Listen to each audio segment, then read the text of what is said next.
אנשים מעטים השפיעו על העולם ועל הוגי הדעות של היום, כפי שעשה אפלטון. אחד הפילוסופים של המאה ה-20 אפילו הגדיל ואמר שכל הפילוסופיה המערבית היא רק סדרה של הערות לכתבי אפלטון.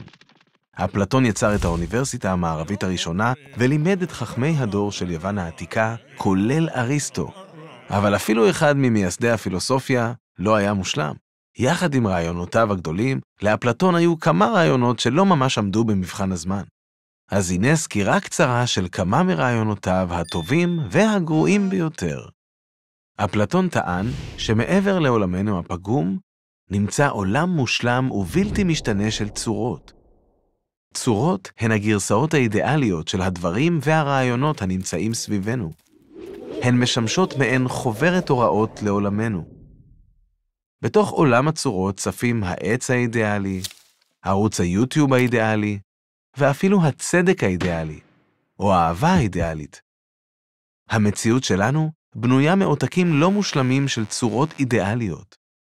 אפלטון טען שהפילוסופים צריכים לשאוף להרהר ולהבין את הצורות המושלמות הללו, כך שהם יוכלו לנווט טוב יותר במציאות המטעה שלנו.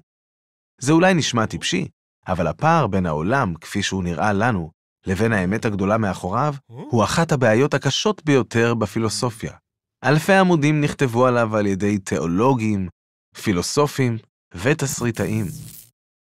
זה מעלה שאלות כמו, האם לסמוך על החושים שלנו בכל הקשור לאמת או על ההיגיון שלנו? עבור אפלטון, התשובה היא ההיגיון. רק ההיגיון מספק לנו לפחות את האפשרות להרהר בצורות. אבל ההיגיון לא תמיד הצליח לאפלטון.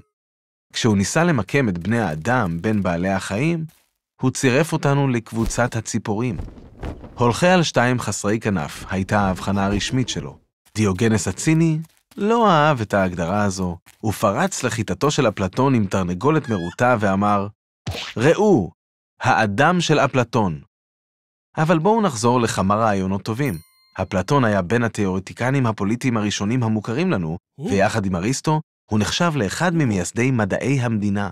הוא טען שלהיות שליט אינו שונה מכל מקצוע אחר, כמו קדר או רופא, ורק אלה שלמדו את המלאכה ראויים לשלוט. שלטון הוא המלאכה של הרהור בצורות. בחיבורו המדינה, אפלטון דמיין אוטופיה, שבה הצדק הוא היעד המהותי. העיר האידיאלית לפי אפלטון שואפת לאיזון הרמוני בין חלקיה, וצריכה להיות מונהגת על ידי מלך פילוסוף.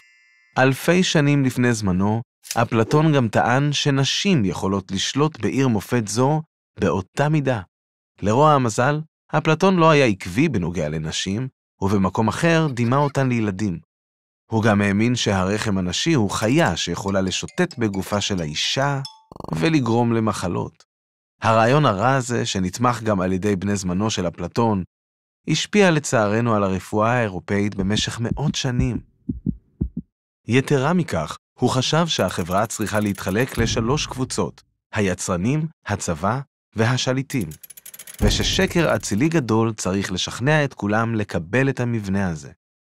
השקר האצילי שהוא הציע היה שכולנו נולדנו עם זהב, כסף או תערובת של פליז וברזל בנשמות שלנו, וזה קובע את התפקיד שלנו בחיים.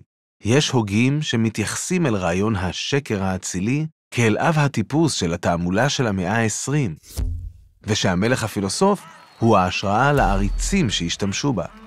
האם כמה רעיונות רעים צריכים לפגוע במעמד של אפלטון כאחד הפילוסופים הגדולים של ההיסטוריה? לא. אפלטון נתן למנהיגים ולהוגים שהגיעו אחריו נקודת התחלה. במהלך המאות התאפשר לנו לבחון את הרעיונות הללו בכתיבה ובהתנסות, קיבלנו את חלקם ודחינו אחרים. אנחנו ממשיכים לזקק, לתקן ולערוך את רעיונותיו שהפכו לבסיס של העולם המודרני. מוכנים להמשיך ללמוד? צפו בסרטונים האלה כדי לאתגר את מה שאתם חושבים שאתם יודעים, או כדי ללמוד עוד על מה שאתם לא יודעים.